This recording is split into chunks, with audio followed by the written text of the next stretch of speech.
दिल्ली में महिला कांस्टेबल की हत्या के सनसनीखेज मामले का 2 साल बाद खुलासा हो सका। हत्या का आरोपी पुलिसकर्मी के साथ काम करने वाला हेड कांस्टेबल है। पुलिस ने महिला कांस्टेबल का कंकाल बरामद कर फोरेंसिक जांच के लिए भेज दिया है।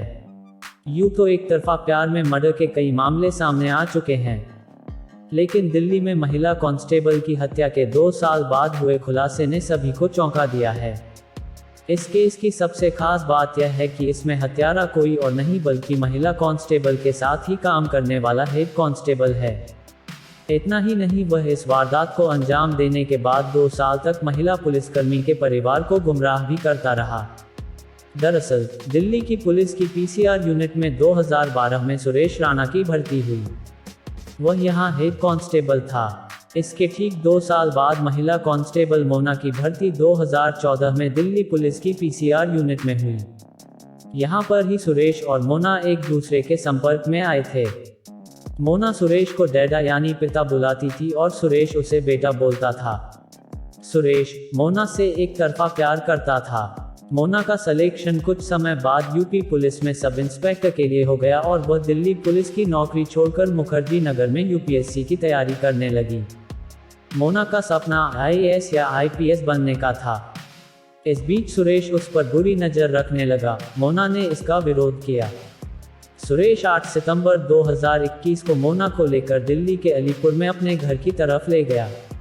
यहां ऑटो रुकवाकर सुरेश ने गला दबाकर मोना की हत्या कर दी और बड़े नाले में मोना की लाश को फेंक दिया। लाश फेंकने के बाद उसने ऊपर से पत्थर भी रख दिए। हत्याकांड को अंजाम देने के बाद आरोपी सुरेंद्र ने मोना के घरवालों को बताया कि वह कहीं गायब हो गई है।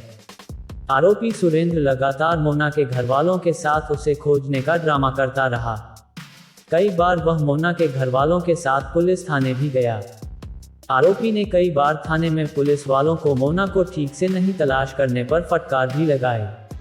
आरोपी ने मोना को जिंदा दिखाने के लिए किसी और लड़की को लेकर उसके नाम से कोरोना वैक्सीन के फर्जी सर्टिफिकेट बनवा दिए। वो मोना के बैंक अकाउंट से लेन देन करता था, जिससे लगे वो जिंदा है। आरोपी मोना के सिम कार्ड का भी इस्तेमाल करता रहा। सुरेंद्र मोना के घरवालों को झूठी जानकारी देकर कहता था कि उसे किसी ने फोन किया है और वह इस लोकेशन पर है। इसके बाद मोना के घरवालों के साथ लोकेशन पर भी जाता था। मोना के घरवालों ने सुरेंद्र के साथ 5 राज्यों के कई शहरों की खाक छानी। हत्या के राज को छिपाने के लिए सुरेंद्र ने एक और हैरतअंगेज तरीका अपनाया। उसने अपने साले रॉबिन को मोना का एक ऑडियो दिया और रॉबिन ने अरविंद बनकर मोना के घरवालों को 5 बार फोन किया। जब आरोपी सुरेंद्र का साला रॉबिन अरविंद नाम से मोना के घरवालों को फोन करता और मोना के घरवाले मोना से बात करने के लिए कहते तो रॉबिन मोना की आवाज की पुरानी रिकॉर्डिंग चला देता था, जिसमें मोना बोलती थी, मुझे तलाश मत करो, मैं सही सलामत हूँ। मम्मी बेवजह परेशान होती हैं। इस मामले में लोकल पुलिस की बड़ी लापरवाही भी सामने आई है। मोना के परिवार वाले लगातार लोकल पुलिस से मोना को तलाश करने की गुहार लगाते रहे, लेकिन नॉर्थ वेस्ट जिले की पुलिस हाथ पर हाथ धरे बैठी रही। परेशान होकर मोना के परिवार वालों ने दिल्ली पुलिस कमिश्नर से गुहार लगाए। कमिश्नर ने मामले की जांच 2 महीने पहले ही क्राइम ब्रांच को सौंप दी। क्राइम ब्रांच ने जांच शुरू की तो सबसे पहले उस नंबर की पड़ताल की जिससे रॉबिन अरविंद बनकर फोन करता था। जांच में पता चला कि ये नंबर पवन नाम के शख्स का है, लेकिन उसमें डीपी राजपाल नाम के शख्स की लगी थी। क्राइम ब्रांच की टीम ने राजपाल को उठाया और उससे पूछताछ शुरू की तो 2 साल से दफन हत्या का राज खुल गया। राजपाल पवन का दोस्त निकला। पुलिस और पीड़िता के परिजनों को धोखा देने के लिए सुरेंद्र का साला रॉबिन कॉल गर्ल के साथ हरियाणा, देहरादून, ऋषिकेश और मसूरी जैसे शहरों के होटल में गया। यहां से वह पीड़िता के घर फोन करके कहता था कि पीड़िता उसके पास है। रॉबिन जगह को छोड़ते वक्त जानबूझकर पीड़िता के कागजात गिरा देता था, फिर होटल में उसके ही फोन से कॉल करके उसके कागजात गिरने की सूचना देता था। जब पुलिस फोन को ट्रेस करके उस जगह पर पहुंचती थी तो होटल वाले परिवार और पुलिस वालों को पुष्टि कर देते थे कि उनके यहाँ वह लड़की आई थी। इससे पुलिस को भी लगता था कि पीड़िता खुद ही अपने माँ बाप के पास जाना नहीं चाहती। आरोपी सुरेश के पास मोना के कई ऑडियो थे, जिसे एडिट कर वह मोना की आवाज़ अपने साले रॉबिन को भेज देता था।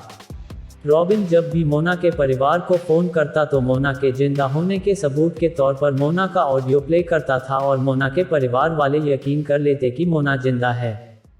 क्राइम ब्रांच के अफसरों के मुताबिक सुरेंद्र पुलिस के अधिकारियों के सामने भी पूछताछ में लगातार बड़े बड़े अफसरों को गुमराह करता रहा। वह इसमें कई दिनों तक कामयाब भी रहा। कभी वह लाश बरामद करने के लिए कहीं लेकर जाता तो कभी कहीं और, लेकिन लंबी पूछताछ के बाद वह टूट गया और पुलिस ने अलीपुर से मोना का कंकाल बरामद कर लिया। कंकाल फॉरेंसिक टीम को भेज दिया गया है। क्राइम ब्रांच अब मोना के परिवार का डीएनए लेकर उसका मिलान बरामद कंकाल से करेगी, जिससे पुख्ता हो सके कि बरामद नरकंकाल मोना का ही है।